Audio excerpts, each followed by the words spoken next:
नमस्कार। आज के सत्र में स्वागत है। आज हम एक बहुत ही दिलचस्प किताब पर बात करने वाले हैं, नील डोनाल्ड वॉल्श की कॉन्वर्सेशंस विद गॉड बुक 3 और ख़ास तौर पर इसके अध्याय 12 पर। इस अध्याय में ना पहचान, सृष्टि कैसे काम करती है, उन्नत सभ्यताएं कैसी होती हैं और समाज का विकास, इन सब पर बहुत गहरे मतलब सोचने पर मजबूर करने वाले विचार हैं। हमारे पास इसी चैप्टर के कुछ खास अंश हैं जिन पर हम आज बात करेंगे। बिल्कुल। और हमारा मकसद यही है कि इन अंशों को खोलें, समझें कि इनमें क्या छिपा है। खास तौर पर ये विचार कि हमारी पहचान, हमारी सेल्फ इमेज कैसे इस पूरे ब्रह्मांड को, हमारी सच्चाई को आकार देती है, और ये जो हम एडवांस्ड या उन्नत समाज कहते हैं, उसका असल मतलब क्या है। हाँ, मतलब सिर्फ तकनीकी उन्नति या कुछ और। वही तो, ये सवाल बहुत गहरे हैं और रोजमर्रा की जिंदगी से भी जुड़े हैं। हाँ, और शुरुआत ही एक ऐसे आइडिया से होती है जो थोड़ा चौंकाने वाला है। क्या हो अगर हमें ये पता चले कि हम सिर्फ ईश्वर की बनाई हुई चीज नहीं है, बल्कि हम भी कहीं ना कहीं ईश्वर का निर्माण कर रहे हैं लगातार। ये तो बहुत बड़ा विचार है। तो चलिए आज इसी तरह के कुछ दिलचस्प और गहरे विचारों में उतरते हैं। तो सबसे पहले यही लेते हैं कि मनुष्य ईश्वर का निर्माण करते हैं। ये सुनने में ही अजीब लगता है। इसका मतलब क्या हुआ भला? देखिए, यहाँ लेखक का जो पॉइंट है वो काफी गहरा है। वो कह रहे हैं कि ईश्वर मतलब जो परम चेतना है, वो खुद को जानने के लिए, खुद का अनुभव करने के लिए हम इंसानों के जरिए खुद को जाहिर कर रहा है। अच्छा। ये सिर्फ कोई थ्योरी नहीं है, बल्कि एक जीता जागता अनुभव है।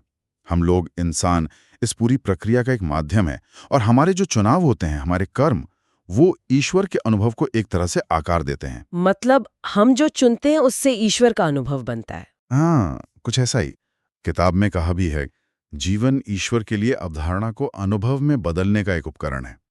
तो एक तरह से हमारी जिंदगी का हर पल ईश्वर के खुद को जानने का, खुद को अनुभव करने का हिस्सा बन जाता है। वाह, ये तो मतलब हमारे चुनाव का वजन और बढ़ गया। बिल्कुल। अध्याय में इसी बात पर जोर है कि आप कौन हैं और उससे भी ज्यादा आप कौन बनना चुनते हैं। ये बहुत मायने रखता है। ये न सिर्फ हमारे अपने अनुभव को रंग देता है, बल्कि कहीं ना कहीं ईश्वर की प्रकृति को भी गढ़ता है। ये तो बहुत बड़ी जिम्मेदारी वाली बात हो गई। हाँ, है तो। और इसी से जुड़ी एक और दिलचस्प बात है, हमारे अंदर ना एक तरह का गाइडेंस सिस्टम है, एक आंतरिक आवाज कह लीजिए, जो हमेशा हमें सबसे ऊंचे, सबसे बेहतर विकल्प की तरफ इशारा करती है। इंट्यूशन जैसा। हाँ, कुछ वैसा ही। स्रोत में एक साइकिल, एक चक्र का जिक्र है। सोचना, फिर बनाना, फिर बनना, फिर उसे व्यक्त करना, अनुभव करना, होना, और फिर वापस सोचना। ये पूरा चक्र। हाँ, ये चक्र दिखाता है कि हमारे विचार कितने शक्तिशाली हैं और हमारी पर्सनल जिम्मेदारी कितनी है। हम जो सोचते हैं वही बनाते हैं, और जो बनाते हैं धीरे धीरे वही बन जाते हैं। ये लगातार चलता रहता है। किताब कहती है, जो आप सोचते हैं वह आप बनाते हैं, जो आप बनाते हैं वह आप बन जाते हैं। चक्र पूरा होता है, मतलब हम अपनी सच्चाई खुद रच रहे हैं। और बात यहाँ और भी दिलचस्प हो जाती है जब ये द्वैत मतलब अलगाव, सेपरेशन के आइडिया पे आते हैं। किताब कहती है कि ये जो अलगाव का भाव है ना, जो पृथ्वी पर बहुत कॉमन है, वो असल में एक इल्यूजन है, एक भ्रम है। हाँ, जबकि एकता, यूनिटी, वही असली सच है और यही उन्नत सभ्यताओं में पाया जाता है। ये बहुत ही महत्वपूर्ण पॉइंट है। लेखक उदाहरण देते हैं कि कैसे हम खुद को अपने परिवार से अलग मानते हैं, अपने देश से अलग, यहाँ तक कि ईश्वर से भी खुद को अलग समझते हैं। हाँ, ये तो है। स्रोत में लिखा है, आपके ग्रह पर सारा जीवन अलगाव पर बना है, द्वैत पर आधारित है, जबकि जो वाकई उन्नत समाज हैं, उनकी पहचान ही उनकी एकता की भावना से होती है, क्योंकि एकता ही सच है। अलगाव तो एक भ्रम है जिसे हमने सच मान लिया है। तो समाज का विकास मतलब अलगाव से एकता की तरफ बढ़ना। बिल्कुल। किसी भी समाज का असली विकास इसी से मापा जाता है कि वो इस अलगाव वाले भ्रम से निकलकर एकता की सच्चाई की ओर कितना बड़ा है। लेकिन इस भ्रम को बनाए रखने के लिए हम क्या करते हैं? अध्याय में अस्वीकृति मतलब डिनायल के मैकेनिज्म पर भी बात हुई है। खास तौर पर सेल्फ डिनायल, अपनी ही अच्छाई को, अपने ज्ञान को या अपने अंदर जो ईश्वर का अंश है उसे ही नकार देना। बिल्कुल। और ये सिर्फ पर्सनल लेवल पर नहीं होता, आप देखिए बड़े स्तर पर भी होता है। जैसे ओजोन लेयर का प्रॉब्लम है या जंगल कट रहे हैं, इन समस्याओं को अनदेखा करना ये भी तो एक तरह का डिनायल ही है ना। हाँ, बात तो सही है। लेखक यहाँ एक टर्म यूज करते हैं, डिवाइन डाइकोटोमी, या दिव्य विरोधाभास। दिव्य विरोधाभास, वो क्या है? ये एक दिलचस्प आइडिया है। इसका मतलब है कि कभी-कभी इस भ्रम को बनाए रखने के लिए डिनायल जरूरी हो सकता है, तब तक जब तक कि कोई व्यक्ति या समाज होश में आकर सचेत रूप से स्वीकृति को न चुन ले। अच्छा। स्वीकृति चुनने का मतलब है कि अब आप इस भ्रम के खेल को खत्म करना चाहते हैं। जैसा कहा गया है, स्वामी जानता है कि अस्वीकृति उन लोगों के लिए है जो भ्रम को जारी रखना चुन रहे हैं, स्वीकृति उन लोगों के लिए है जो अब भ्रम को समाप्त करना चुनते हैं। तो चॉइस हमेशा हमारे हाथ में है। तो अगर कोई इस भ्रम से बाहर निकलना चाहे, महारत, मास्टरी हासिल करना चाहे, तो उसका रास्ता क्या है? किताब में इसके 3 स्टेप्स बताए हैं। पहला, स्वीकृति, ये मानना कि आप असल में कौन हैं। दूसरा, उद्घोषणा, इसे दुनिया के सामने लाना।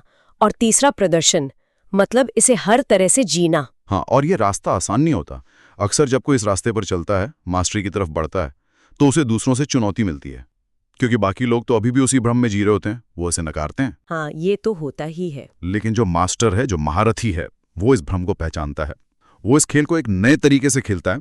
उसका मकसद जीतना या हारना नहीं होता, उसका मकसद होता है दूसरों को भी इस मास्टरी की तरफ लाने में मदद करना। अच्छा, दूसरों की मदद करना। हाँ, स्रोत यही बताता है कि स्वामी की भूमिका दूसरों को महारत की ओर ले जाना है। ये एक तरह का चक्र है जो तब तक चलता रहता जब तक सब एक नहीं हो जाते, और फिर भी ये शायद किसी नए रूप में दोबारा शुरू हो जाए।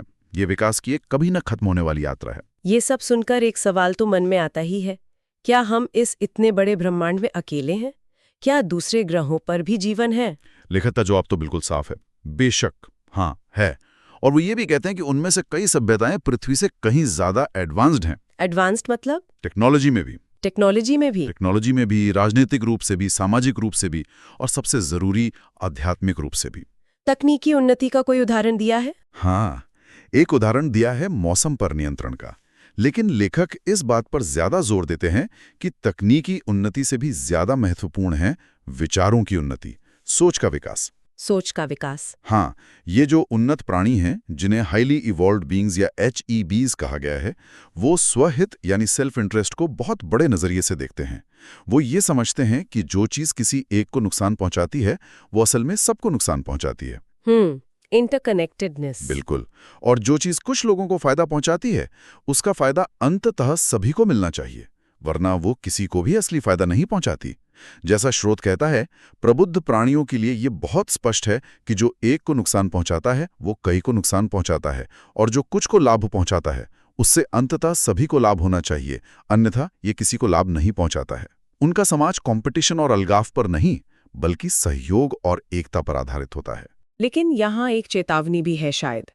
कहीं ऐसा तो नहीं कि हमारी टेक्नोलॉजी हमारी आध्यात्मिक समझ से बहुत आगे निकल जाए? किताब में एटलांटिस और लिम्यूरिया जैसी पुरानी सभ्यताओं का जिक्र भी है। शायद उनके साथ ऐसा ही हुआ था। हाँ, ये एक बहुत गंभीर चेतावनी है। लेखक बताते हैं कि इतिहास में ऐसी एडवांस सिविलाइजेशंस रही हैं जिन्होंने खुद को खत्म कर लिया। क्यों? क्योंकि उन्होंने टेक्नोलॉजी को ही अपना भगवान बना लिया था। अच्छा। उनकी तकनीकी काबिलियत तो बहुत बढ़ गई, लेकिन उनकी समझ, उनकी चेतना, उनका विजडम वो उस लेवल तक नहीं पहुंच पाया। और यही खतरा आज हमारे सामने भी है। आप देखिए, न्यूक्लियर एनर्जी का गलत इस्तेमाल, पर्यावरण का विनाश, बायोकेमिस्ट्री में जैसे क्लोनिंग या जेनेटिक इंजीनियरिंग, इनके साथ लापरवाही, ये सब उसी तरफ इशारा करते हैं। हाँ, ये तो चिंता की बात है। स्रोत बिल्कुल साफ कहता है, उन्नत प्रौद्योगिकी बिना उन्नत विचार के उन्नति नहीं बल्कि अंत लाती है। टेक्नोलॉजी और जिंदगी की समझ, उसका मकसद, इनके बीच एक बैलेंस होना बहुत जरूरी है। बिना ऊंची सोच के ऊंची टेक्नोलॉजी विनाश ला सकती है। किताब में एक शब्द आदिम यानी प्रिमिटिव का भी इस्तेमाल हुआ है, पर उसे अपमानजनक तरीके से नहीं, बल्कि विकास के शुरुआती चरण के तौर पर बताया गया है। हाँ। और ये बात मुझे बहुत जरूरी लगी कि उन्नत समाज की पहचान सिर्फ ये नहीं कि उनके पास ऊंची समझ है, बल्कि ये है कि वो उस समझ को लागू करते हैं, जीते हैं। बिल्कुल सही। लेखक ने तो यहाँ तक कहा है कि मानव जाति विकास के फुटबॉल मैदान पर अभी सिर्फ 12 गज की रेखा पर है, मतलब अभी बहुत लंबा सफर बाकी है। हाँ, और लेखक एक बड़ा दिलचस्प उदाहरण देते हैं, जैसे अमेरिकी मूल निवासी या दूसरी ऐसी संस्कृतियां जिन्हें अक्सर आदिम कह दिया जाता है। लेकिन आप उनमें देखिए प्रकृति के साथ एकता, हर जीव का सम्मान, जैसे किसी पौधे या जानवर से कुछ लेने से पहले उसकी इजाजत मांगना, ये सिद्धांत मिलते हैं। ये असल में बहुत एडवांस्ड विचार हैं। स्रोत कहता है दिलचस्प बात यह है कि ये वही जनजातियां और संस्कृतियां हैं जिन्हें आप आदिम कहते हैं। हाँ। इससे पता चलता है कि असली उन्नति बाहरी दिखावे या टेक्नोलॉजी में नहीं है, वो अंदर की समझ में है और उस समझ को जीने के तरीके में है। जानना एक बात है और उसके मुताबिक जीना बिल्कुल दूसरी। अच्छा, एक और सवाल जो मन में आता है वो इन उन्नत प्राणियों यानी HEBs के बारे में है। अगर वो इतने एडवांस्ड हैं तो वो झगड़ा या हमला ऐसी सिचुएशन में क्या करते हैं? किताब कहती है कि वो कभी भी किसी दूसरे प्राणी की जान उसकी मर्जी के खिलाफ नहीं लेंगे, यहाँ तक कि सेल्फ डिफेंस में भी नहीं। लेकिन ये बात तो इसी किताब के पहली जिल्द बुक 1 में जो सेल्फ डिफेंस के बारे में कहा गया था उससे थोड़ी अलग लगती है। ये बहुत अच्छा सवाल है और यहाँ कॉन्टेक्स्ट संदर्भ समझना बहुत जरूरी है। बुक 1 में जो सलाह दी गई थी वो उन लोगों के लिए थी जो अभी भी डर, अलगाव और भ्रम के लेवल पर जी रहे हैं, जहाँ खुद को शरीर समझना स्वाभाविक है। ओके। लेकिन HEBs जो हैं वो मास्टरी के लेवल से ऑपरेट करते हैं। वो गहराई से जानते हैं, अनुभव करते हैं कि वो सिर्फ ये शरीर नहीं है, वो तो अविनाशी चेतना है। इसलिए अगर कोई उन पर हमला करता है तो वो उसे दुश्मन की तरह नहीं देखते। तो फिर कैसे देखते हैं? वो उसे अपने ही एक घायल हिस्से की तरह देखते हैं, कोई ऐसा प्राणी जो दर्द में है, भ्रम में है और जैसे हीलिंग की, उपचार की जरूरत है। जैसा कि स्रोत में भी क्लियर किया गया है, बुक 1 की बातें उस संदर्भ में थीं जहां व्यक्ति अभी मास्टरी के लेवल पर नहीं पहुंचा है। तो फिर वो करते क्या हैं अगर कोई उन पर हमला करे या उनकी चीजें छीनने की कोशिश करे? अपनी जो भौतिक चीजें हैं वो तो बहुत आसानी से दे देंगे, क्योंकि वो जानते हैं कि वो सब कुछ फिर से बना सकते हैं। या यूं कहें कि उन्हें बाहरी चीजों से खुशी पाने की जरूरत ही महसूस नहीं होती। उनकी खुशी अंदर से आती है। बिल्कुल। उनका सोर्स इंटरनल है। वो न तो विक्टिम बनते हैं न शहीद। वो हमलावर को करुणा से देखते हैं और उसकी चेतना को ठीक करने की कोशिश करते हैं, उसे चोट पहुंचाने की नहीं। ये समझना शायद हमारे लिए थोड़ा मुश्किल हो, क्योंकि हम अक्सर शरीर और अपनी चीजों से अपनी पहचान जोड़ लेते हैं। हाँ, ये तो है। पर उनके लिए चेतना का विकास और एकता का अनुभव वही सबसे ऊपर है। ये सब सुन के वाकई ऐसा लगता है कि हम पूरी मानवता एक बहुत ही अहम मोड़ पे खड़ी है। हम एक ऐसे टाइम में हैं जहां हम अपनी एवोल्यूशन की प्रोसेस के बारे में जागरूक हो रहे हैं, अवेयर हो रहे हैं। हमारे पास सचेत रूप से कॉन्शियसली अपनी रियलिटी बनाने की ताकत है या फिर खुद को खत्म करने की भी। बिल्कुल। इसे लेखक विकास क्रांति या एवोल्यूशन रेवोल्यूशन कहते हैं। वो थॉम हार्टमैन की किताब the last hours of ancient sunlight और बारबरा मार्क्स हबर्ट की कॉन्शियस एवोल्यूशन जैसी किताबों का जिक्र भी करते हैं। अच्छा। आज पहले से कहीं ज्यादा लोग मन की शक्ति को, सभी चीजों के आपसी जुड़ाव को और अपनी आध्यात्मिक पहचान को लेकर जागरूक हो रहे हैं। जैसा कि स्रोत कहता है, अब आप विकास की प्रक्रिया से अवगत हो गए हैं, अब आप सचेत भागीदार हैं। ये सचमुच एक टर्निंग पॉइंट है। हमारे पास अभूतपूर्व विनाश करने की क्षमता भी है और अभूतपूर्व उन्नति करने की भी। चॉइस हमारी है। तो आज के इस पूरी चर्चा से वाकई बहुत कुछ समझने को मिला।